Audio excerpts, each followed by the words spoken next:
жана бир пассажир айтат, строительный компанияда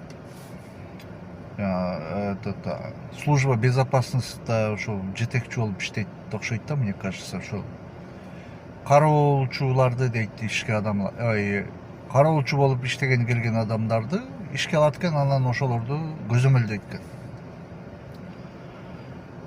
Анан основном кароолчу болуп иштеген адамдар дейт, ошол пенсионный возрасттагы адамдар дейт, пенсияга чыккандан кийин анан келип ошол бизде иштешет дейт. Тамак ашы бекер, андан сырткары сменасына 2000ден төлөйт экен. Анан ошол адамдар дейт, ошо бир нерселерди уурдап сатышат дейт. Анан айтсаң дейт, моюн албайт дейт да. Ошол жакындан бери дейт, полмону камера менен ошо видеолорун алтып, мага көрсөтүп, көзүнө дейт, ушинтип доказать этчү болдум дейт.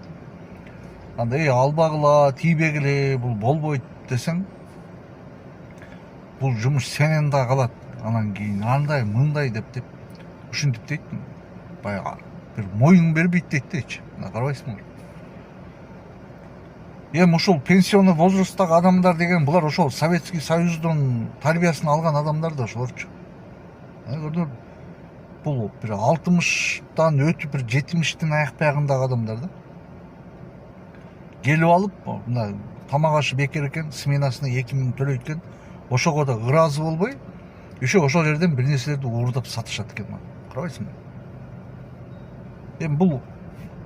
Булар анан кийин ушулар ушундай болбосо кантип анан алып балдарына тарбия берет ананчы? Кантип ал неберелерине бир мындай бир үлгү болот ошол адамдар? Болбойт да, жок болот. Туура эмес жагына үлгүлүү болот. Туура эмес жактан. Ошон үчүн бизде коррупция токтобой атат. Коом таза эмес биздечи. Коом таза эмес. Могу мурдагы поколенияларда көп эле ошондой.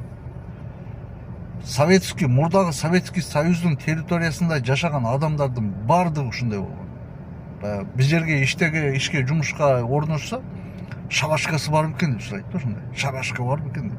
Шабашка деген это уже арам деген нерсе болчу. Сен неположенный нерседен башка, неположенный нерсени алып, сен ошону жеп атасың, пайдаланып атасың. Хотя сен бул нерсеге тийбешиң керек болчу да, ушундай да. Бүт Советский Союздун территориясында немелер ушундай. Аны немис кылбайт, япон кылбайт, кореец кылбайт. Мына көрдүңөр, ошон үчүн биз ушундай бир туура эмес нерседен чыгышыбыз керек. Биз мындай бир түз, адилеттүү, тарбиялуу коом түзүшүбүз керек биз.